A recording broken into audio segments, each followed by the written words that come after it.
বন্ধুরা, পুরুষোত্তম মল মাসে সর্বশ্রেষ্ঠ ব্রত হিসাবে উল্লেখ করা হয়েছে যে ব্রতকে, সেই ব্রতটি হল পদ্মিনী একাদশী ব্রত।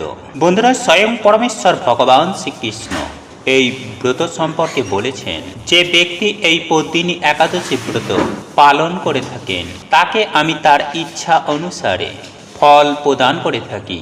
বন্ধুরা, এই পদ্মিনী একাদশী 3 বছর পর আমরা পালন করতে সক্ষম হচ্ছি।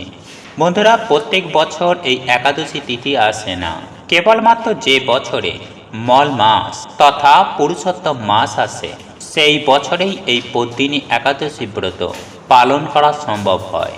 তাই অন্যান্য একাদশী অপেক্ষা এই পদ্মিনী একাদশীর গুরুত্ব অনেক অনেক গুণ বেশি, যে কারণে এই একাদশী তিথিকে পুরুষোত্তম মাসের সর্বশ্রেষ্ঠ ব্রত হিসাবে গণ্য করা হয়। বন্ধুরা, যদি আপনারা এই দিন একাদশী ব্রত পালন করেন তাহলে কিভাবে করবেন এবং এই দিন কি কি করা প্রয়োজন তা আজ আমি আমার এই ভিডিওটির মাধ্যমে আপনাদেরকে সুন্দরভাবে জানিয়ে দেব। আর যদি কোনো কারণে আপনি এই একাদশী তিথিটি পালন করতে সক্ষম না হন তাহলে তখন সেক্ষেত্রে কি করা প্রয়োজন, যার মাধ্যমেও আপনি এই একাদশীর পূর্ণ ফল অনেকাংশেই লাভ করতে সক্ষম হবেন, সেই বিষয়েও এই ভিডিওটিতে আপনাদের সঙ্গে বিস্তারিত আলোচনা করব। তাই এই প্রসঙ্গে বিস্তারিত জানার আগে আপনাদের বলে রাখি, আপনি যদি আমাদের এই চ্যানেলে নতুন হয়ে থাকেন তাহলে চ্যানেলটি অবশ্যই সাবস্ক্রাইব করুন এবং পাশে থাকা নোটিফিকেশন বেল আইকনটি ক্লিক করুন, কারণ আমি বিভিন্ন প্রকার তন্ত্র মন্ত্র বশীকরণ, টোটকা, বাস্তু টিপস, জ্যোতিষশাস্ত্র, পুজো আরাধনা এবং ব্ল্যাক ম্যাজিক করা নিয়ে নিত্য নতুন ভিডিও আপলোড করে থাকি, যা প্রয়োগ করার মাধ্যমে আপনার জীবনে থাকা সকল প্রকার সমস্যার সমাধান হয়ে যাবে। চলুন এইবার মূল আলোচনায় প্রবেশ করা যাক। তবে এই মূল আলোচনায় প্রবেশ করার আগে আপনারা যদি স্বয়ং পরমেশ্বর ভগবান শ্রীকৃষ্ণকে ভালোবেসে থাকেন তাহলে জয় শ্রীকৃষ্ণ রাধে রাধে লিখে কমেন্ট অবশ্যই করবেন। দেখবেন পুরুষোত্তম ভগবান শ্রীকৃষ্ণের আশীর্বাদ আপনাদেরই সঙ্গে সাথে থাকবে। বন্ধুরা, একটি বিষয় সদা সর্বদাই মনে রাখা প্রয়োজন, যে একাদশী ব্রত পালন করা যে শুধুমাত্র উপবাস করা নয়, বরং উপবাস না করেও যদি আপনি এই দিন ভগবান শ্রী হরিকে স্মরণ করেন এবং তার উদ্দেশ্যে যদি কিছু ক্রিয়া সম্পাদন করেন, তাতেও একাদশীর পূর্ণ ফল অনেকাংশেই লাভ করা যায়।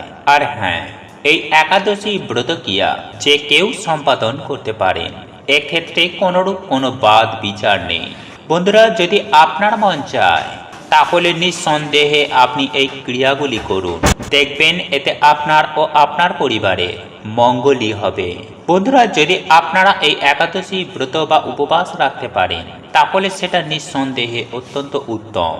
আর সেক্ষেত্রে একাদশী পালনের আগের দিন সর্বশেষ আহার নিরামিষ হওয়া বাঞ্ছনীয় এবং একাদশীর দিন পঞ্চরবি শস্যের যে কোনো আহার বর্জনীয়, অর্থাৎ ধান, গম, যব বা ভুট্টা, ডাল এবং সরিষা থেকে তৈরি হওয়া যে কোনো খাবার যদি একাদশী ব্রত বা উপবাস রাখেন তাহলে এই দিন তা খেতে নেই।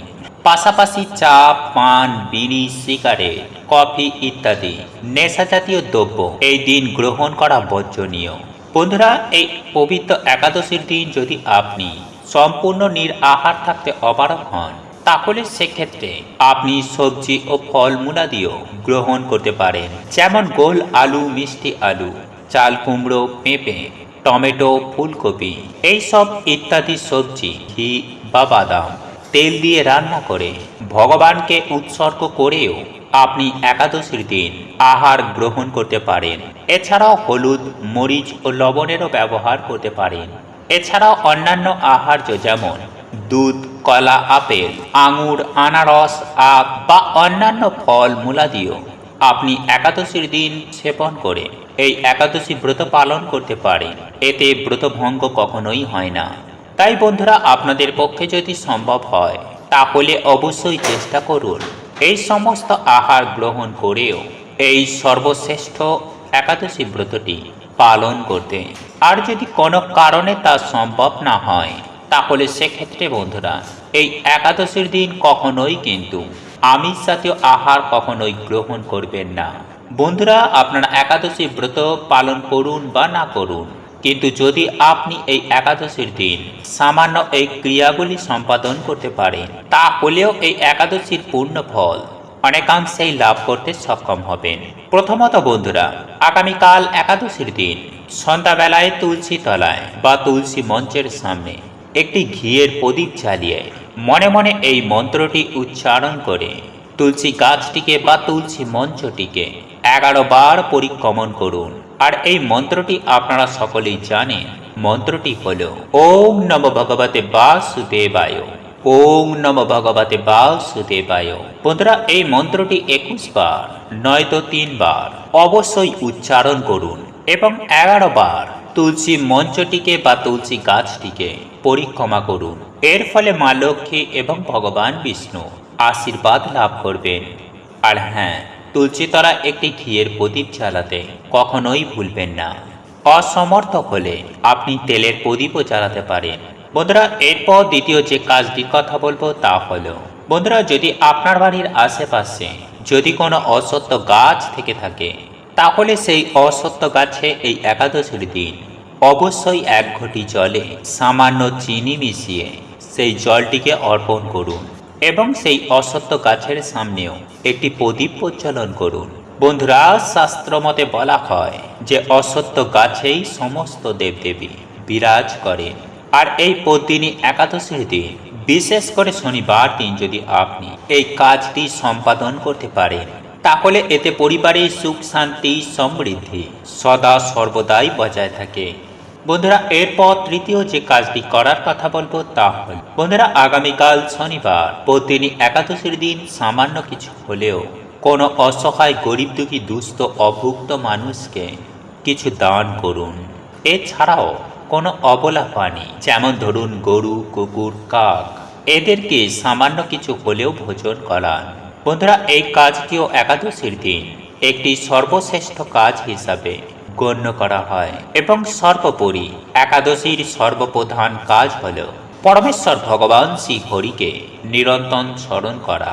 তাই বন্ধুরা, এই পদ্মিনী একাদশীর দিন গীতা ভাগবত পাঠ করার চেষ্টা করুন।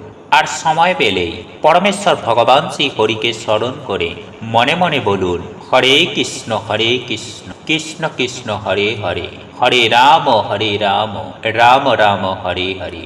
বন্ধুরা, সদা সর্বদাই মনে রাখবে যে একাদশীর অন্যতম কাজ হল পরমেশ্বর ভগবান শ্রী হরিকে স্মরণ করা।